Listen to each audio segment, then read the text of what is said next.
Okay, we are back on the road again. It's been quite a while since my last motorcycle video, but the sun is shining and I thought it'd be a good opportunity to do another one. We've got quite a lot to cover in this video because, well, quite a lot's happened. You'll remember that my last video I recorded in the Isle of Man when I went out there to visit family, and I was talking about the fact that I was thinking of moving out there. Well, some things have changed regarding that, and I'll get on to that in a minute. I also went away on a cruise, so I've got some pictures of that as well, and again we'll get on to that. I also went away in 2023 to the Isle of Man. The last video was 2024, like I said, when I went to see family. The year before that, in 2023, I actually went to the Isle of Man with a buddy of mine, Gav, and we rode up to Liverpool and got the ferry across to the Isle of Man, and we stayed with my family out there. So that was a touch because it saved on a lot of money actually. During TT week on the Isle of Man, the prices for everything go up. The ferry across, if you're getting a flight, the flights go up. Eating out in general, and board as well. So if you're looking for a hotel, you're going to be hard pushed unless you book well in advance. And even if you do, for that period of time, the price is going to be extortionate. So the fact that we stayed with my family was the right touch for that. So I've got some video and pictures of that Isle of Man trip in 2023, and I'll put them up on screen as I talk about it. So yeah, we went out up there to Liverpool. The weather was absolutely baking, not only on the ride up, but while we were out on the island as well. It was quite unusual because it was a proper heat wave, and we got to see a lot of the race because my dad's house is actually it's on the course road. When the racing is on, you actually can't get out of his driveway because they closed the roads down. So, to be honest, it's a bit of a double-edged sword because it's both a blessing and a curse. Because if you want to watch the racing from that position, you can literally just stand in his back garden, drinking a beer, and enjoy the race. Or his front garden, or his driveway, or whatever. So that's really, really good. But if you want to go anywhere, you're screwed because the road's closed and there's no way out. So you've got to wait until the race is over and then you can get out. Speaking of which, we did manage to get out on our bikes during that time. And it's really unfortunate that I didn't have these cameras at that point in time. I'm talking, of course, of my motorcycle mounted cameras. So this camera and this camera, I didn't have them in 2023. Right, I'm just going to get past this idiot.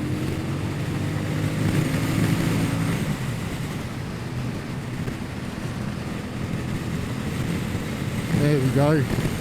Right, where was I? Yeah, so yeah, it's a shame I didn't have my cameras then, because not only did we have a nice jaunt around the island, but we went over the mountain part. What they did was, that part of the course, they made it one way, so you didn't have traffic going both ways, and you could go as fast as you want over it. Now, I was on this, a Rebel 1100, and my friend Gav was on his GXSR, and I tell you what, he was flying.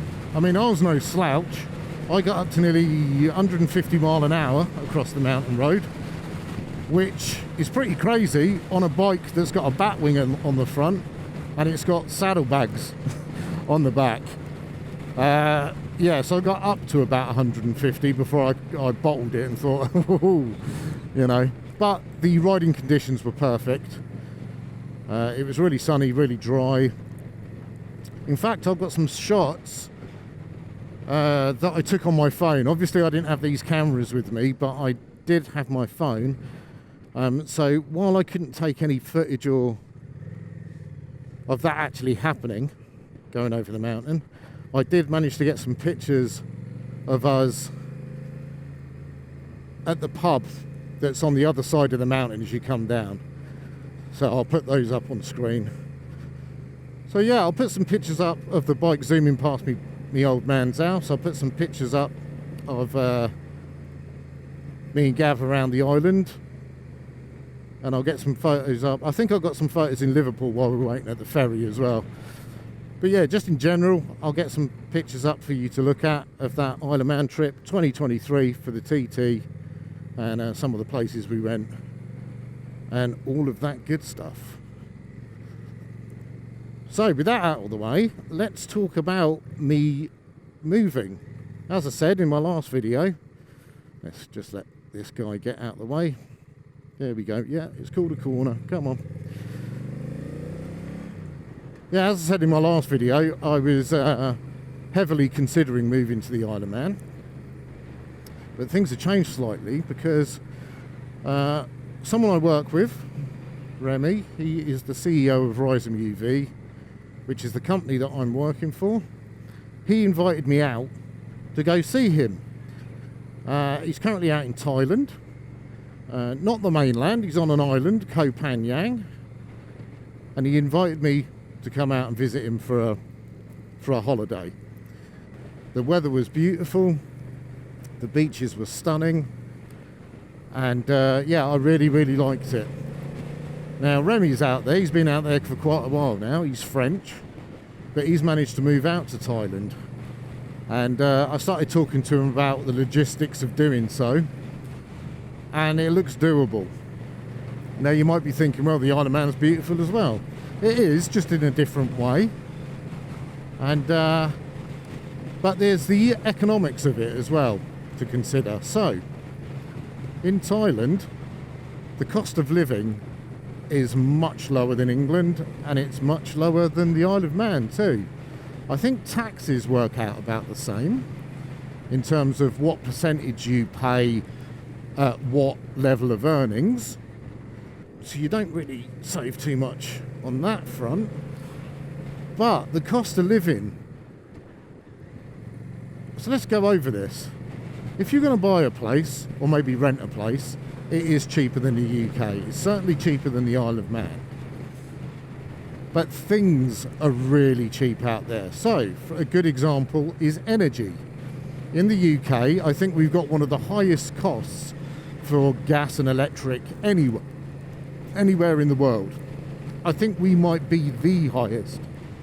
About 80% of the cost of energy in the UK is tax, which is super painful.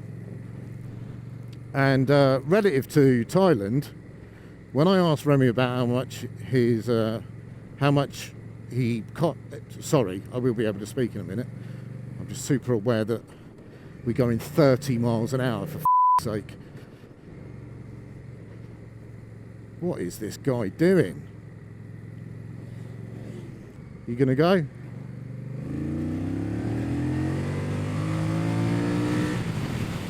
That's better. Where was I? Yeah, so nearly 80% of the cost of energy in the UK is tax. And when Remy told me how much he was paying a month for energy, my jaw hit the floor. And the same applies to food as well. Remy actually didn't have any food in his house. I think he had a dragon fruit in his fridge. And the reason for that is, it is so cheap to eat out there, you can just go out and eat quality food every day, and it hardly costs you anything. Yeah, I enjoyed my time out there so much so that I actually extended my holiday. I was meant to be out there for, I think it was just under 3 weeks. And as it was coming towards the end, the last 2 days, I called up the airline to see if I could change my flight, and I could. For hardly any cost either. I think it cost me $20, something like that, which is fantastic. So the conclusion I've come to is that it's not a bad life in Thailand. Good food, good weather, stunning scenery, the cost of living's cheaper, and yeah, I'm sure you can understand why I'm thinking, well, why don't I live here? So what I'm going to do at the end of this year, I'm going to go out there for a 3-month stint. I think 3 months is long enough to know if you can live somewhere, because even though it is lovely, there are good points, really, really good points, like the ones I've just pointed out, and there are bad points as well. So for instance, you'll be going down a road and then it just ends and you'll be on dirt. I think I've got some footage that I took. Again, I didn't take these cameras, but I had my phone attached to the bike, and I think I've got some footage of me on a moped going up a really steep incline that yeah, the road is just a dirt road pretty much, with loads of potholes and stuff like that, so you've got to be careful. That's one bad side. The roads aren't particularly brilliant, so it's not the best for motorbikes. Something else about Thailand, I would probably have to sell this bike, which is gutted. I love this bike and I can't take it with me because there is a tariff on vehicles of 120%. Now that is a lot of money. This bike is pretty much brand new. I bought it at 12 grand. It's probably devalued quite a bit since I bought it a couple of years ago, so let's be generous and take 3 grand off that amount. So my bike's worth probably about 9 grand, and it means that I would have to pay that again and then some, so 120%. So I'm probably looking at 11 grand on top of the value of the bike. Like 11 grand just to get the bike in the country. I'm paying for the bike again, pretty much. So there's no point. I'd have to sell the bike in England and then buy it again in Thailand. And it also begs the question, would I even need a bike like this? Would I need a bike like the Rebel 1100? Yeah, the answer to that is I don't know. I think that a bike like this on Koh Phangan would be a bit overkill.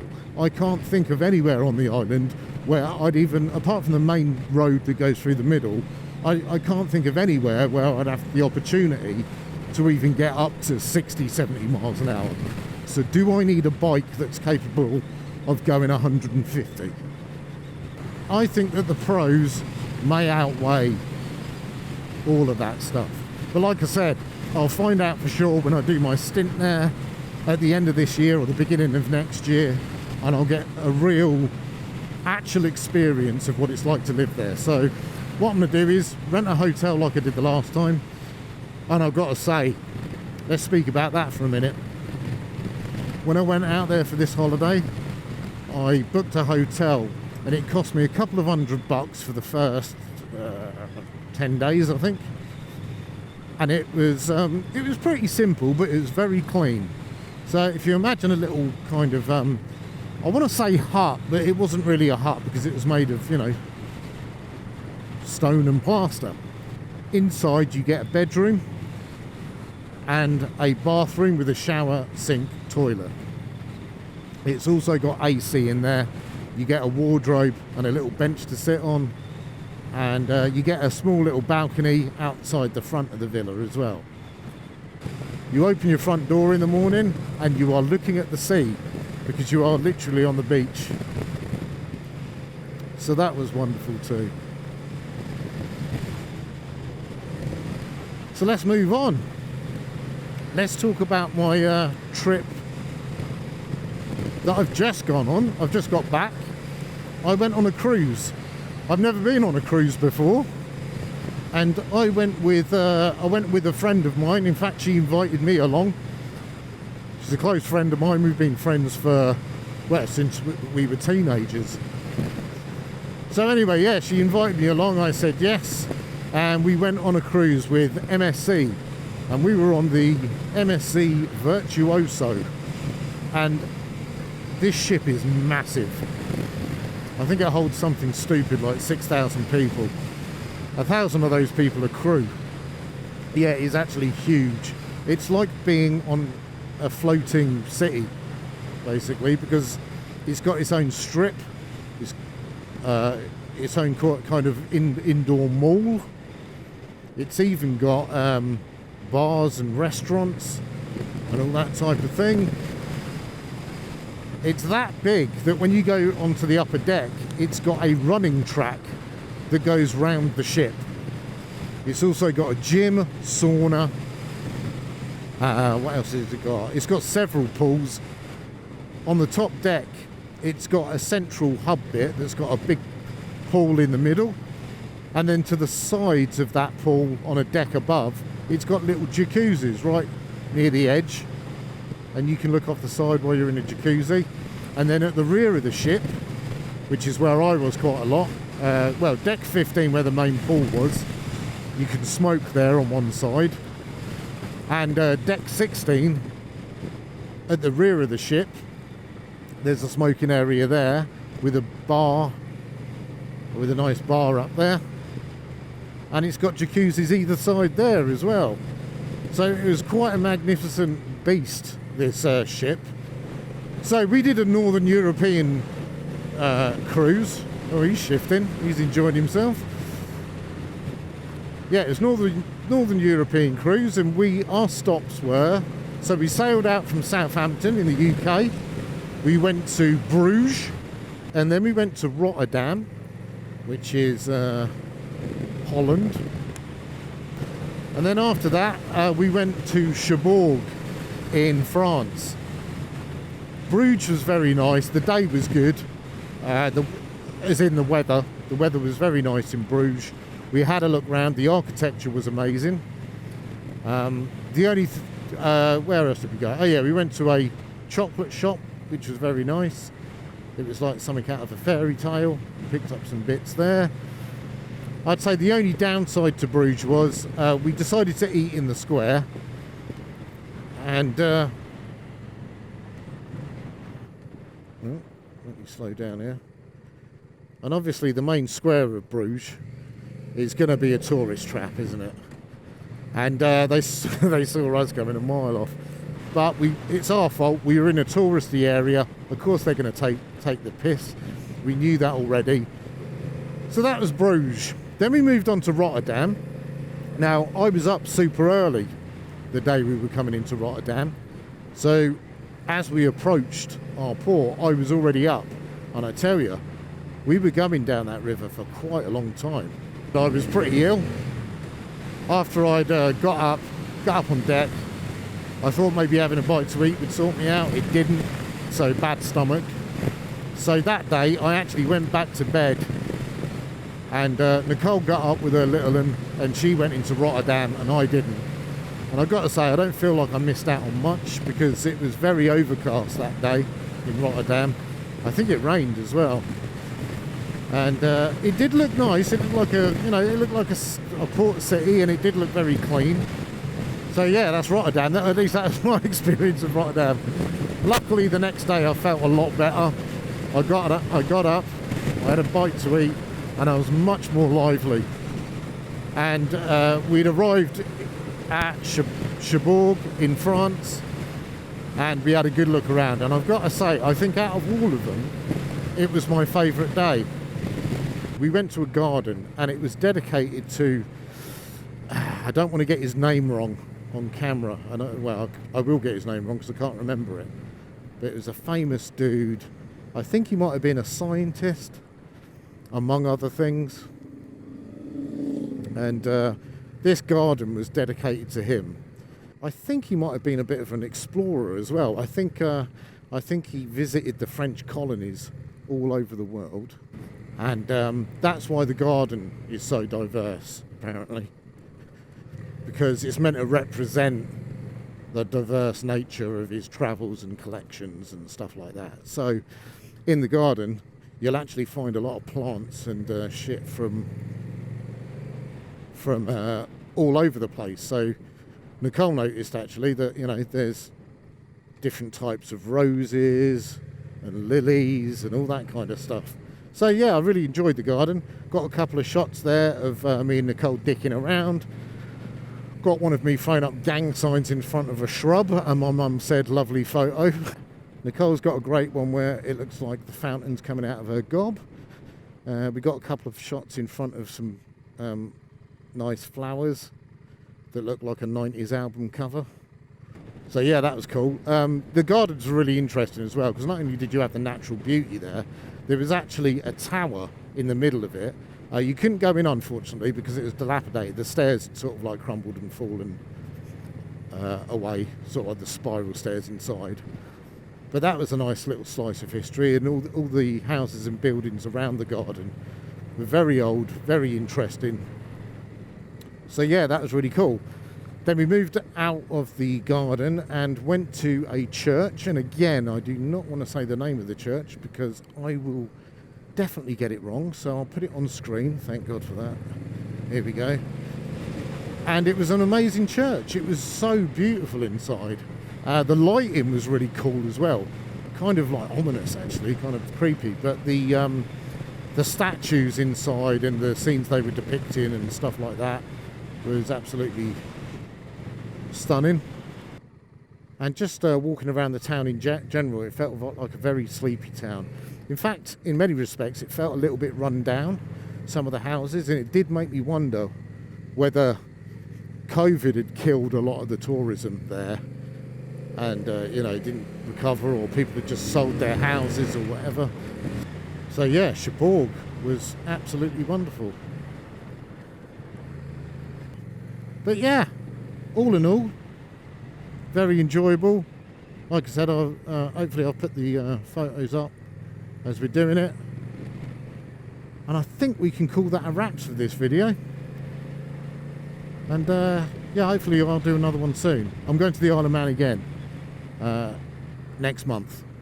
So yeah, hopefully another video. I'll see you later. Bye.